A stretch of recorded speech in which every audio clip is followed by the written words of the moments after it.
राजनीतिक बहसों में अक्सर एक ट्रेंड देखा जाता है। जब कोई विपक्षी या नया चेहरा चुनाव जीतता है तो नतीजे के बाद अब ईवीएम पर सवाल क्यों नहीं उठ रहे या ईवीएम हैक का दावा खत्म हो गया जैसे बातें ट्रेंड करने लगती है। चुनाव परिणाम आते ही सोशल मीडिया पर एक बहस छिड़ जाती है, जैसे लो भाई जन स्वराज पार्टी चुनाव जीत गई, अब ईवीएम हैक होने का रोना धोना बंद हो जाएगा।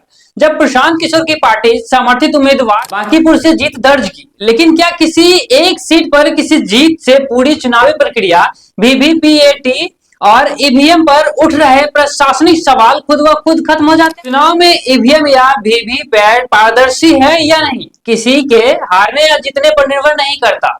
लोकतंत्र में चुनावी प्रक्रिया का पारदर्शिता होना हर नागरिक का संवैधानिक अधिकार है। अगर कोई चुनावी प्रक्रिया पर सवाल उठाता है, जैसे वीवीपीएटी, पर्चियों की 100% गिनती या फिर ईवीएम के सोर्स कोड की जांच, तो वह सवाल प्रक्रिया प्रोसेस की विश्वसनीयता के लिए होता है, न कि किसी व्यक्तिगत परिणाम के लिए। अगर सड़क पर लगे कैमरे खराब है और आप किसी दिन बिना एक्सीडेंट के घर पहुंच जाते हैं, तो इसका मतलब यह नहीं है कि कैमरे ठीक थे या फिर ट्रैफिक व्यवस्था पर सवाल उठाना गलत था। जब भी कोई विपक्षी प्रत्याशी जीतता है तो उसे ईवीएम के निष्पक्ष होने का अंतिम सबूत मान लिया जाता है।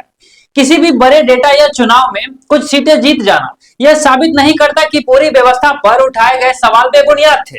विपक्षी दल हमेशा से यह तर्क देते रहे हैं कि ईवीएम पर सवाल केवल हार जीत का नहीं है, बल्कि सिस्टम में किसी भी प्रकार की गड़बड़ी की गुंजाइश जीरो मार्जिन ऑफ एरर होने का है। अगर ईवीएम में दिक्कत होती तो कोर्ट बैन कर देता। सुप्रीम कोर्ट ने ईवीएम के इस्तेमाल को सही ठहराया, लेकिन साथ ही साथ समय समय पर वीवीपीएटी यानी कि वोटर वेरिफाइबर पेपर ऑडिट ट्रायल जैसी व्यवस्था को लागू करने और मजबूत करने के निर्देश भी दिया है। कोर्ट ने यह माना है कि चुनाव प्रक्रिया में जनता का विश्वास, पब्लिक ट्रस्ट सबसे महत्वपूर्ण है, यानी सवाल उठाना लोकतंत्र को मजबूत करने की एक प्रक्रिया का हिस्सा है, न कि केवल हार का बहाना है। डिजिटल भारत में ईवीएम का विरोध क्यों?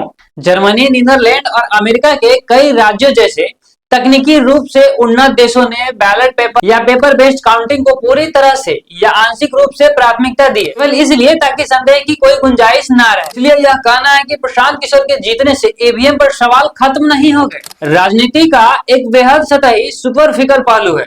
अगर कोई जीतता है तो इसका मतलब यह नहीं है कि सिस्टम पर उठ रहे सवाल गलत थे, और अगर कोई हारता है तो हार का ठिकरा केवल ईवीएम पर फोड़ना भी सही नहीं है।